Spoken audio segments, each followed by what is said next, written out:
This channel does not promote any violent, harmful, or illegal activities. All content provided by this channel is meant for an educational purpose only. Top quality और consistent performance के लिए सिर्फ silver pumps नाम याद रखना। বাংলায় voter তালিকায় অবৈধভাবে নাম তোলা হচ্ছে বিস্ফোরক অভিযোগ করে মুখ্য নির্বাচন কমিশনারকে চিঠি দিয়েছেন শুভেন্দু অধিকারী।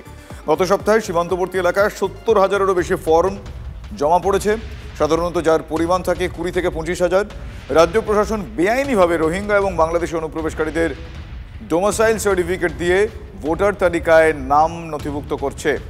অভিযোগ বিরোধী দলনেতার শুভেন্দু অধিকারীর। ২৫শে জুলাইয়ের পর থেকে জারি হওয়া কোনো রকম ডোমিসাইল সার্টিফিকেট যেন এসআইআর গ্রাহ্য না হয়, মুখ্য নির্বাচন কমিশনারকে চিঠি দিয়ে অনুরোধ করেছেন বিরোধী দলনেতা। আপনাদের আরও একবার জানিয়ে রাখি, এবার বাংলায় ভোটার তালিকায় অবৈধভাবে নাম তোলা হচ্ছে বিস্ফোরক অভিযোগ করেছেন মুখ্য নির্বাচন কমিশনারকে চিঠি দিয়েছেন শুভেন্দু অধিকারী। গত সপ্তাহে সীমান্তবর্তী এলাকায় ৭০,০০০-এর বেশি ফর্ম জমা পড়েছে, সাধারণত যেটা ২০ থেকে ২৫,০০০ থাকে। এই অভিযোগ বিরোধী দলনেতা করছেন।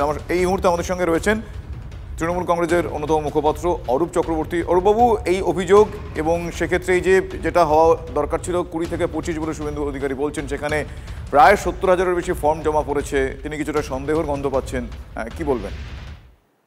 সারা দেশে মানুষকে আতঙ্কিত করে রেখেছে বিজেপি এবং নির্বাচন কমিশন এসআইআর এর আতঙ্কে। খুব স্বাভাবিকভাবেই মানুষ উদ্বেলিত, আতঙ্কিত। মানুষ সেই জায়গায় দাঁড়িয়ে খুব স্বাভাবিকভাবেই প্রয়াস করবেন যাতে তার নাম কোনোভাবে ভোটার লিস্ট থেকে মিস না হয়। শুভেন্দু অধিকারী কথা বলে কোন মুখে? গতকালকেই প্রকাশ্যে এসছে বিহারের ঘটনা, যে বিহারে এসআইআর চলছে, বিহারে একটি কুকুরের নাম সেই বিহারের রাষ্ট্রীয় যোজনার মধ্যে অন্তর্ভুক্ত হয়েছে। এটা নিয়ে প্রবল বিতর্ক দেখা দিয়েছে। তারা নিজেরা ডাবল ইঞ্জিনের রাজ্যে, যেখানে শংসাপত্রে রেভিনিউ অফিসারের সই করা শংসাপত্রে একটি কুকুর, তার নাম, তার বাবার নাম কুত্তা দেবী আর মায়ের নাম হচ্ছে কুতিয়া দেবী, এই নাম করে তারা নিজেদের ডকুমেন্ট তৈরি করেছেন। আর এই রাজ্যের বুকে সাধারণ মানুষকে এবং বিহারের বুকে সাধারণ মানুষের নাম বাদ দিচ্ছে। বড় বড় কথা বলেন। নদিয়ার রানাঘাটের ২ মতুয়া যুবক মহারাষ্ট্রে কাজ করতে গেছিল, বিজেপির সমর্থক পরিবার, তাদেরকে পর্যন্ত ডিটেনশন ক্যাম্পে তুলে নিয়ে চলে গেছে বাংলাদেশ পাঠাবে বলে। এই রাজ্যের বাসিন্দা বিজেপির সমর্থক, তাকে পর্যন্ত তুলে নিয়ে চলে যাচ্ছে। শুভেন্দু অধিকারী এখানে ডায়লগবাজি মেরে বেড়াচ্ছে। ওর বিজেপির কর্মী সমর্থকরা, মতুয়া সাধারণ বাড়ির মানুষরা আগামী দিন শুভেন্দু অধিকারীকে দেখতে পেলে রাস্তায় তাড়া করবে। ধন্যবাদ অরূপ। বাংলায় অসম সরকারের এনআরসি নোটিশ প্রতিবাদে তৃণমূলের অবস্থান বিক্ষোভ। বক্সিরহাটের অসম গেট সংলগ্ন এলাকায় বিক্ষোভ মিছিল, বিক্ষোভে সামিল এনআরসি চিঠি প্রাপকরা। উত্তম ব্রজবাসী ছিলেন, নিশিকান্ত দাস ছিলেন সেখানে। আর এদিনের কর্মসূচিতে অসমের মুখ্যমন্ত্রী হিমন্ত বিশ্ব শর্মার কুশপুতল দাহ করেন তারা। অসমের এনআরসির চিঠি বাংলায় আর কেউ গ্রহণ করবেন না, সাফ বার্তা দিয়েছে তৃণমূল কংগ্রেস। আসামের ফার্স্ট ল্যাঙ্গুয়েজ ছিল বাংলা, আজকে সেই বাংলাকে বাঙালিকে বেছে বেছে নোটিশ পাঠিয়ে তাদেরকে এনআরসি তালিকাভুক্ত করা হচ্ছে। সেই বাঙালিকে অনুপ্রবেশকারী হিসেবে চিহ্নিত করছে আসামের সরকার, হেমন্ত বিশ্ব শর্মা সরকার। তাই হেমন্ত বিশ্ব শর্মার সরকারকে তীব্র ধিক্কার জানিয়ে আজকে তার কুশপুতল দাহন করা হলো। মাননীয় মুখ্যমন্ত্রী মমতা বন্দ্যোপাধ্যায় সমস্ত বাঙালিকে হয়ে দিয়েছেন, এনআরসির এই নোটিশ বাংলাতে আর কেউ আমরা অ্যাকসেপ্ট করব না।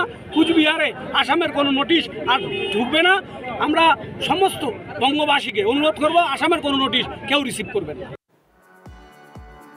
বাগদায় সিএএ ক্যাম্প বিজেপির, আর তারই পাল্টা প্রচারে বাগদা পশ্চিম ব্লক তৃণমূল কংগ্রেস। সিএতে যাতে সাধারণ মানুষ আবেদন করতে না করেন তা নিয়ে প্রচার শুরু শাসক শিবিরের। বাগদায় চুয়াটিয়া বাজারে বিজেপি নেতা সৌরভ গায়ালি সিএ আবেদন করবার জন্য সহযোগিতা শিবিরের আয়োজন করেছিলেন।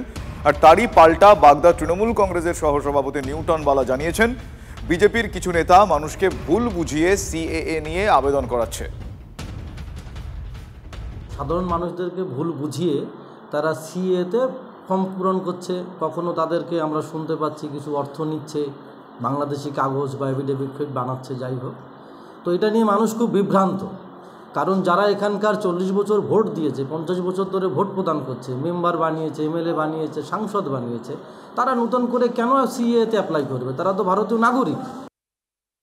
ধান আর চাল যখন আলাদা হয়ে যাবে না, তখন কিন্তু সেই যারা অনুপ্রবেশকারী তাদের কিন্তু এনআরসির মাধ্যমে ওই দেশে পুশব্যাক করা যাবে। আর যদি একবার ওই 17 লক্ষ মুসলিমকে পুশব্যাক করা হয়, তাহলে আপনারা বুঝতেই পাচ্ছেন তৃণমূলের অবস্থা কী হবে। কোর্টের যে 3টে এফিডেভিট আছে সেটা কোর্টের যা খরচা সেটা তাকে বহন করতে হবে।